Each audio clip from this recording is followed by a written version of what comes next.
E aí pessoas, tudo bem com vocês? Eu espero que sim, eu sou a Gabi, sejam muito bem-vindas, muito bem-vindos ao canal Uhul. E eu tô de novo com essa camiseta porque eu acho que ela vai se tornar a camiseta oficial de gravar vídeo, porque sempre quando eu vou gravar vídeo, ela é a única que tá limpa ou disponível pra ser usada, que eu não vou sair, ir pra escola, pá. Hoje é sábado, e o que acontece? Ontem, sexta-feira, eu precisei ficar o dia inteiro na escola, então eu não consegui gravar o vídeo pra vocês. E também tá tendo temporais do caralho aqui pro sul, então volta e meia eu fico sem luz, fico sem internet, e é uma loucura sem fim. Parece que a vida vem e chuta nossa cara quando a gente tá tentando fazer algo diferente, mas vamos firme e forte sem desistir. Hoje eu vou fazer o react do episódio 11 da segunda temporada de Jujutsu Kaisen, e eu quero muito conseguir fazer um novo formato que eu planejei aqui pro canal, porém eu não tenho certeza se eu vou conseguir. Então se você tá vendo esse vídeo em um formato diferente, saiba que eu consegui, mas se você tá vendo esse vídeo no formato normal, saiba que eu não consegui, não deu tempo de fazer, eu não consegui liberar o episódio. Bom, dito isso, e sem mais delongas, eu vou dar play no episódio 11. Então tá, pessoas, vamos lá começar com essa tentativa de fazer um novo formato aqui pro canal.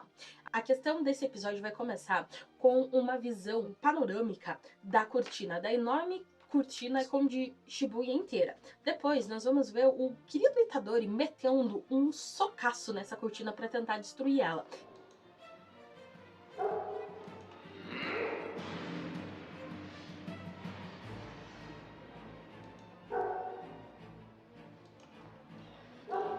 E é aí que tá a chave desse episódio. Esse episódio começa depois da ordem do Nanami, pra fazer com que o Ino cuide do Megumi Itadori e que eles vão tentar destruir essas cortinas para que os feiticeiros Jujutsu possam transitar entre os locais sem tanta dificuldade assim da cortina, tá? E a partir disso, eles percebem que essa cortina tá muito poderosa.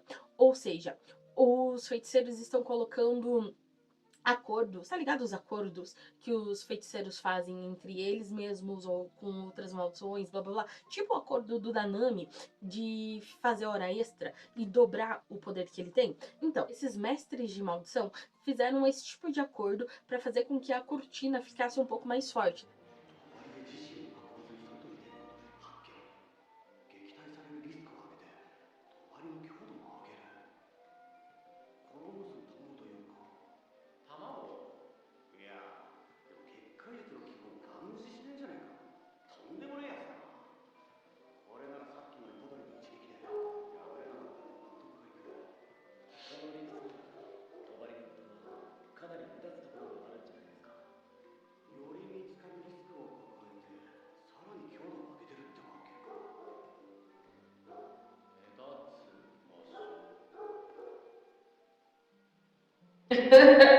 Shibuya Central Tower, a torre de Shibuya. Então, eles não estão dentro da cortina onde eles ficam protegidos, eles estão fora da cortina. Além disso, eles não estão em um lugar escondido, eles estão na torre de Shibuya, no lugar mais fácil de ser visto. Ou seja, eles colocaram condições dentro desse acordo para fazer com que essa cortina fique um pouco mais forte. Outra coisa, aqueles pereguinho bizarro lá, já tem uma cortina dentro daquilo, e depois o feiticeiro ou mestre de maldições que vai ativar essa cortina coloca poder a mais ali para deixá-la mais forte.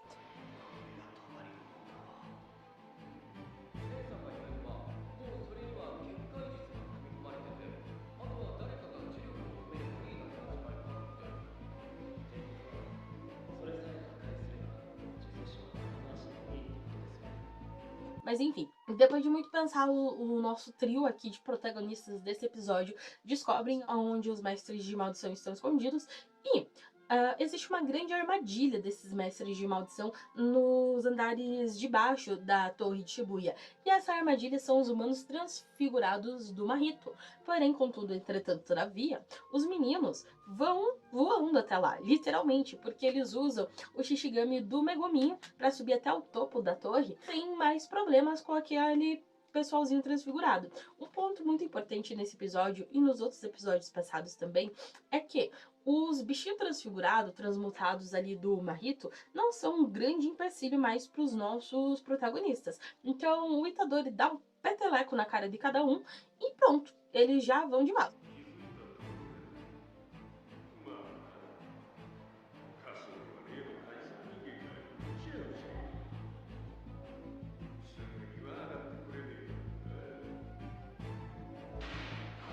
Ô, meu filho, você não sabe com quem tá falando, né?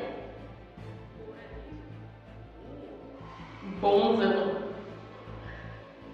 Lá em cima da Torre de Shibuya, nós vemos três criaturas. A véia, que estava fazendo as orações com o Juzo no finalzinho do episódio passado, o neto dela, de moicano bizarro, e o maluco lá. Então eles usam aquela linha ninja que a Mai dá pra eles, e a partir disso, o anime se divide em duas frentes. Do Ino versus a véia e o neto bizarro,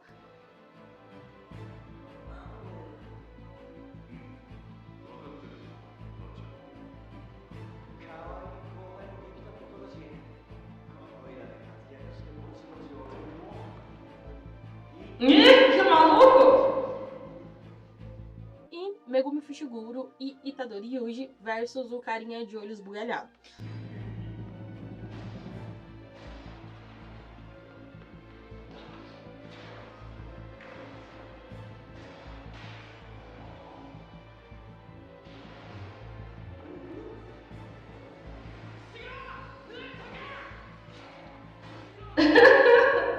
Gente, é engraçado que eles pegaram os humanos transfigurados e transformaram em obstáculos basicamente ridículos, né? Ou seja, as ameaças agora têm que ser muito maiores para parar os nossos protagonistas.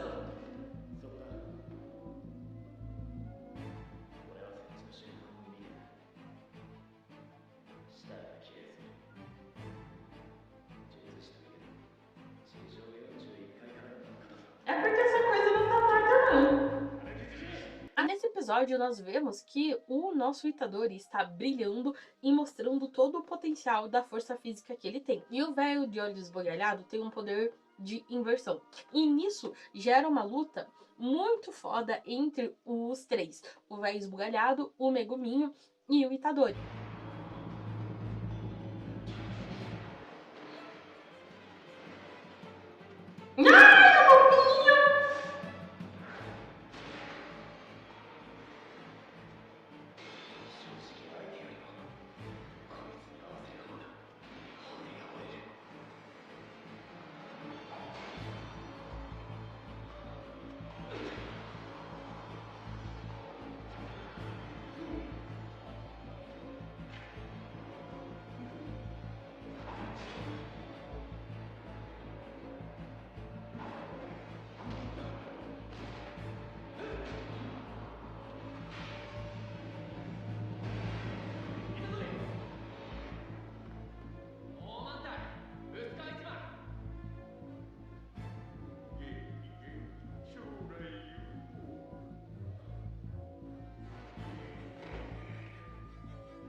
Até eles perceberem qual é o poder do velho, eles vão com tudo.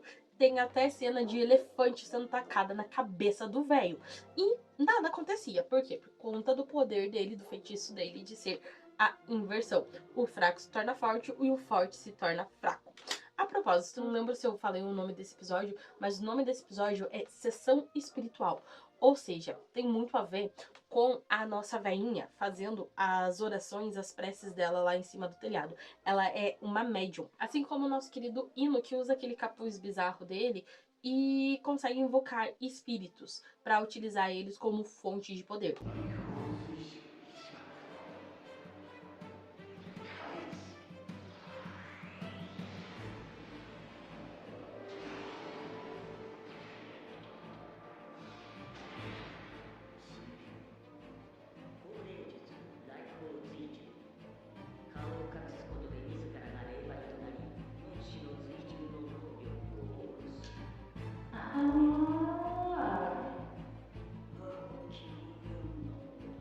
Uma coisa importante do Ino é o flashback que aparece dele.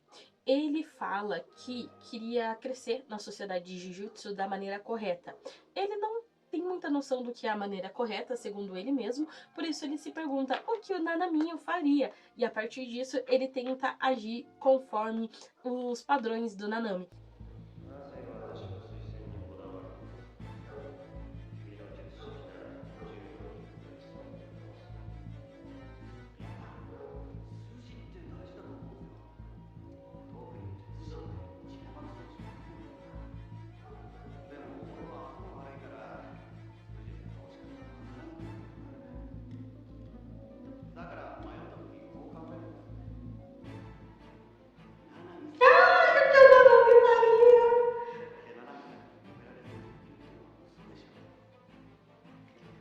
Nanami é uma das melhores referências que a gente tem aqui.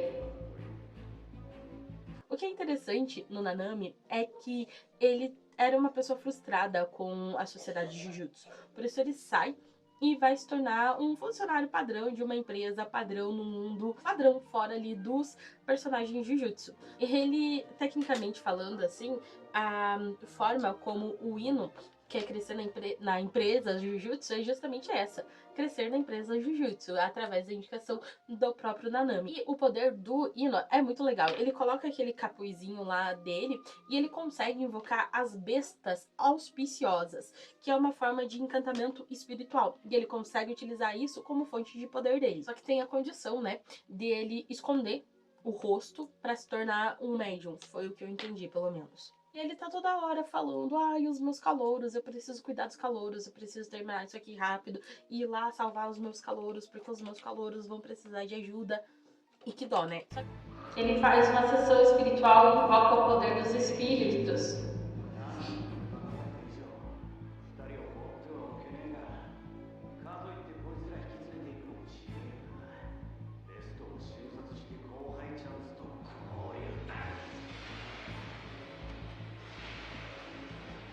Só que os calouros dele estão lá lutando contra o velho bizarro, o mestre de maldições, que estava muito feliz e contente antes da existência de Satoru Gojo. E aí entra o segundo flashback super importante que nós temos aqui, que é o flashback das pessoas contratando outras pessoas, exatamente como aconteceu com a Rico, aqueles fóruns online onde uma pessoa contrata a outra para assassinatos. Então, isso já existia na época que Satoru nasceu.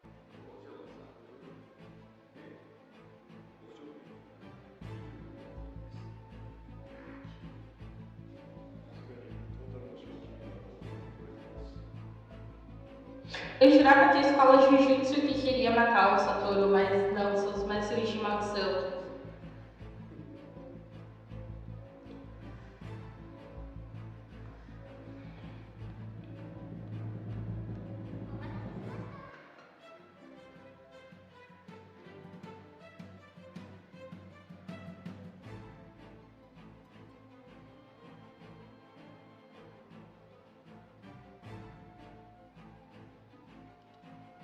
E pode ter continuado existindo após a morte de Toji Fushiguro. O que rola, povo? Nesse flashback nós vemos que a existência de Satoru desequilibrou o mundo completamente. Ele não é o avatar desse mundo que traz o equilíbrio ao mundo, ele é o ser que trouxe o desequilíbrio.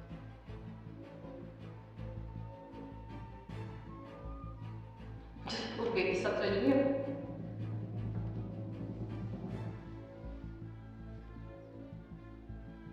Antes do Satorinho nascer, os feiticeiros Jujutsu estavam ocupados combatendo as maldições. E os mestres de maldições estavam vivendo a vida deles livremente, torturando pessoas, assassinando, vivendo a vida deles livremente, sem consequências dos atos deles. E a gente vê o velho esbugalhado lá, abrindo uma cabeça. Tipo, ele enterrou o povo, deixou ele só com o pescocinho de fora, enquanto ele abria a cabeça, fazia torturas assim, bem livre, leve, solto, sabendo que não teria consequências nenhuma pros atos dele. Gente, essa véia é babadeira.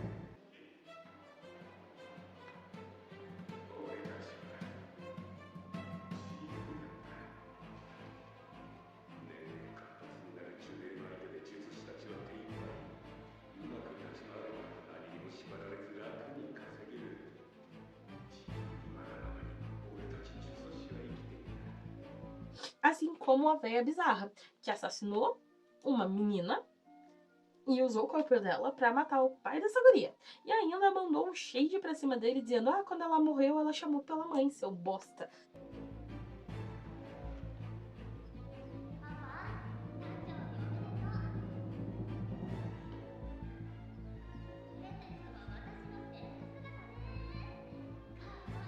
Não, é um presente bem idiota, na verdade.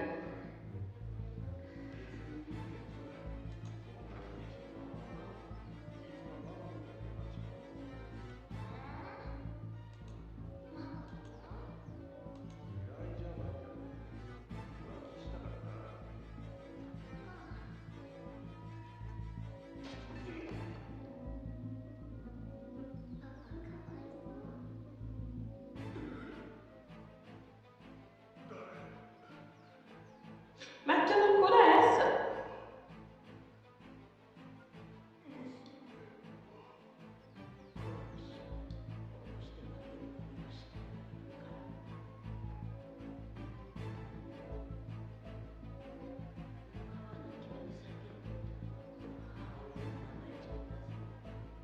Cara, assim, é muito bizarro, porque eles são a favor da liberdade. A liberdade de fazer o que eles quiserem, de matar quem eles quiserem. Olha só que incrível. E aí nós temos o Baby Satoru, que chegou chegando. Apesar de ter um prêmio imenso pela cabeça do moleque, ninguém consegue se aproximar dele, pela enorme pressão que ele demonstra sendo só um fedelho.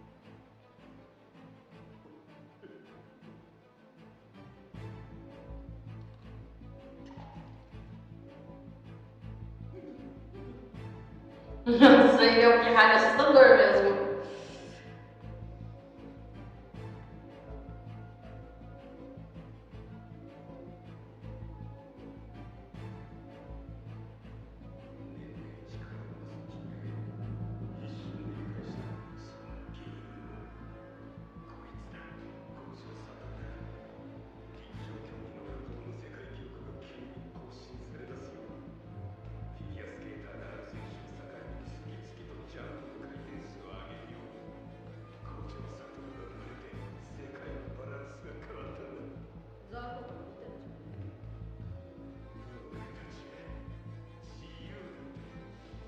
A véia bizarra e o cara esbugalhado ficaram tremendo na base quando o Satoru olhou para eles. E a partir disso, os mestres de maldição começaram a se esconder nas sombras, ficarem quietos, em silêncio, para que não corressem o risco de serem atacados pela singularidade que é Satoru Gojo. Isso tá no discurso do homem esbugalhado enquanto ele luta com os nossos meninos, porque ele fala: eu não vou me aposentar, eu não quero mais ficar vivendo nas sombras. Ele quer continuar cometendo os crimes hediondos dele tranquilamente, sem a ameaça de Satoru Gojo. Por isso que eles uniram força, provavelmente, com o cérebro bizarro que se apossou do corpo do Geto. E no meio dessa luta aí dos meninos versus o cara esbugalhado, nós vemos que o nosso Meguminho continua sendo o divo perfeito sem defeitos que ele é, percebe o poder do cara, e a partir disso eles montam um plano para poder destruir o maluco, que é utilizando um método simples.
invocação, indo com tudo, com tudo, com toda a força e poder que eles possam ter pra cima do cara, pra ele não perceber o sapinho que tava ali de prontidão pra atacar ele com um golpe mais fraco, enquanto ele utilizava esse poder de inversão dele.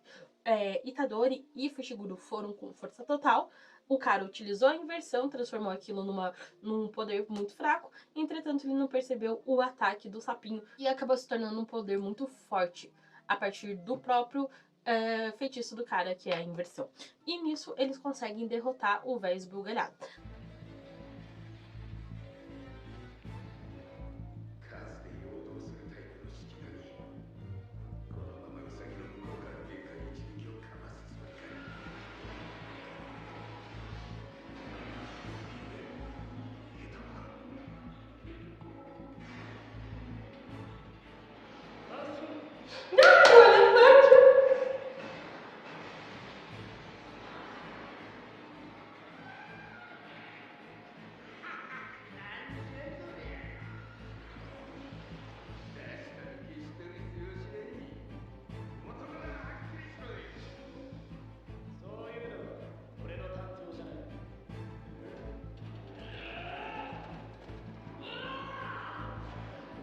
Gente, o Itadori tá bizarramente forte, né?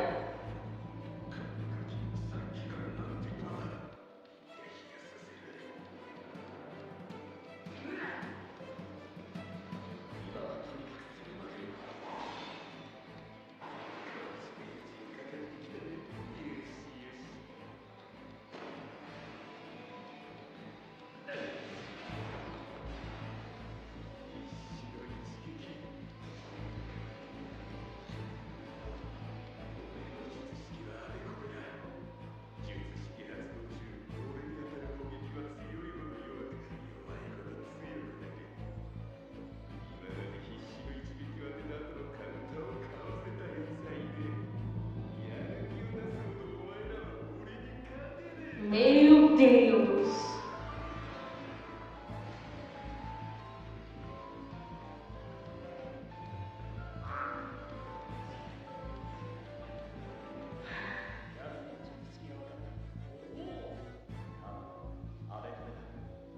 O Itadori abraçando o coelhinho, muito fofo.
Gama, isso aí!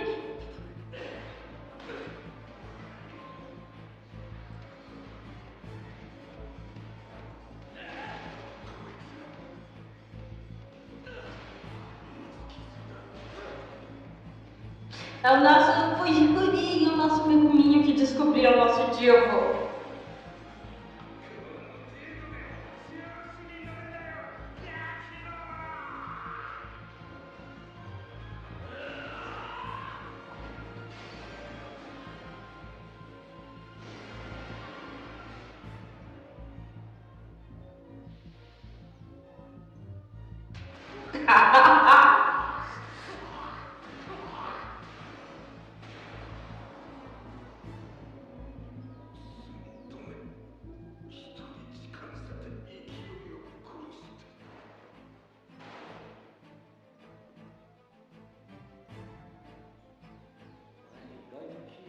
Só que a principal questão desse episódio tá lá, na luta do Ino versus a véia e o Neto Bizarro.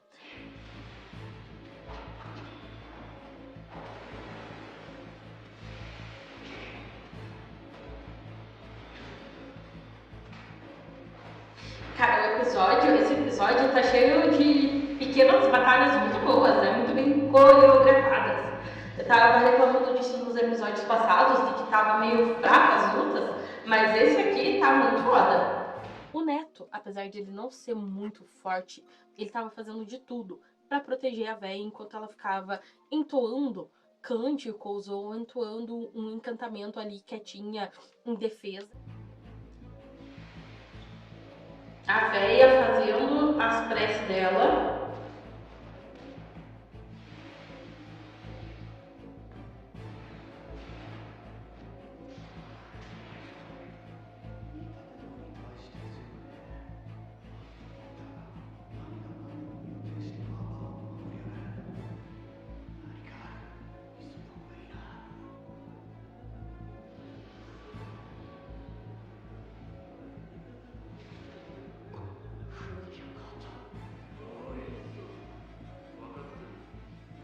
Quando ela termina de entoar esses cantos, o carinha ele pega uma parada, um vidrinho que provavelmente tinha um pedaço, uma parte mísera do corpo do Toji Fushiguro e come aquela nojeira.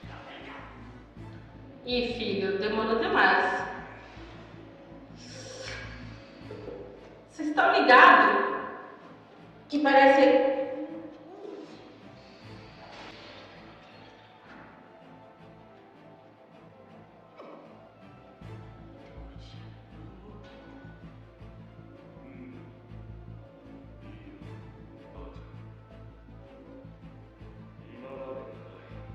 A partir disso, a véia, que também era uma médium, assim como o Ino, consegue completar o encantamento dela, que é invocar Toji Zein de volta ao mundo dos vivos a partir do corpo do neto dela.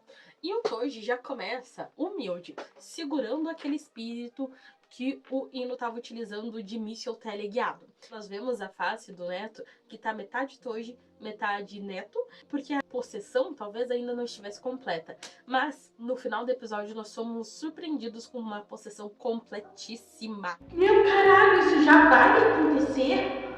Nossa, o Ino tá se fudendo inteiro.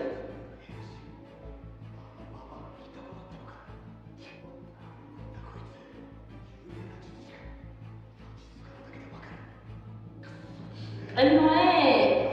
Caralho, meu caralho, meu caralho! O Toji vai transformar esse molequinho em nada. Ele tá 100% completo, transformado no Toji. O Ino apanhando que nem um condenado. Porque não vamos esquecer que Toji Fushiguro deu uma surra no jovem Satoru Gojo. Então, o Ino, coitado, por mais poderoso que ele possa ser para se tornar feiticeiro nível 1, ele virou uma poça de sangue. Porque o mano, além de tudo, tirou o capuzinho dele e depois a gente só vê várias sangues espirrando na tela. E é isso, esse foi o episódio de hoje, com a ressuscitação, com a manifestação espiritual do Toji Fushiguro de volta ao mundo dos vivos. Só que assim, a véia chamou ele de Toji Zein. E partindo do princípio do Mahito, em que a nossa alma tem uma essência, que tudo, que o nosso corpo faz parte da nossa alma, que tá tudo muito interligado, talvez o fato dela ter chamado o Toji de Zein e não de Fushiguro seja uma chave para o futuro, pro Toji poder se libertar. Sabe por quê? Porque ele não se identificava mais como Zen, ele se identificava como Fushiguro. Nossa identificação, eu falei disso com vocês no último episódio de Bleach, que mudar o nosso nome é forçar uma personalidade que não condiz com a nossa essência. E talvez isso seja uma falha do encantamento da véia, porque Zein não faz parte mais da essência do Toji, e sim Fushiguro.